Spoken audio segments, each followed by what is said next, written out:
tinggal jawab iya dan tidak ya. Yang pertama, apakah pada dasarnya Mbak puas dengan kehidupan Mbak? Tidak. Apakah Mbak telah meninggalkan banyak kegiatan atau minat atau kesenangan Mbak? Iya. Apakah Mbak merasa bahwa hidup ini kosong belaka? Iya. Apakah Mbak merasa sering bosan? Iya. Apakah Mbak mempunyai semangat yang baik setiap saat? Tidak. Apakah Mbak takut sesuatu yang buruk akan terjadi pada Mbak? Iya.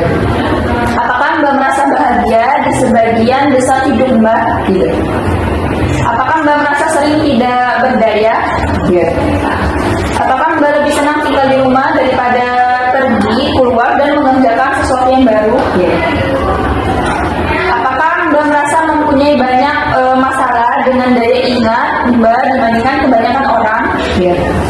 Apakah Mbak pikir bahwa hidup Mbak sekarang ini menyenangkan? Tidak. Apakah Mbak merasa berharga? Tidak. Apakah Mbak merasa penuh semangat? Tidak. Apakah Mbak merasa bahwa keadaan tidak ada harapan? Iya. Apakah Mbak pikir orang lain lebih baik keadaannya daripada Mbak? Iya. Oke, baik. Ini pengkajiannya sudah selesai dan pertanyaannya sudah dijawab semua, G. Nanti untuk hasilnya saya akan sampaikan. Nanti saya hitung dulu untuk hasilnya nih, Mbak.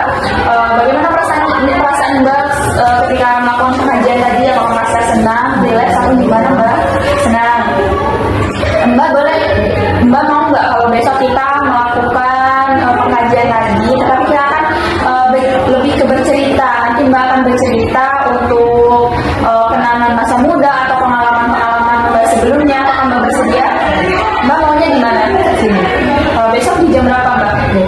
Jam 7 di sini ya. Jadi kita ketemu lagi untuk bercerita-bercerita yang Mbak baik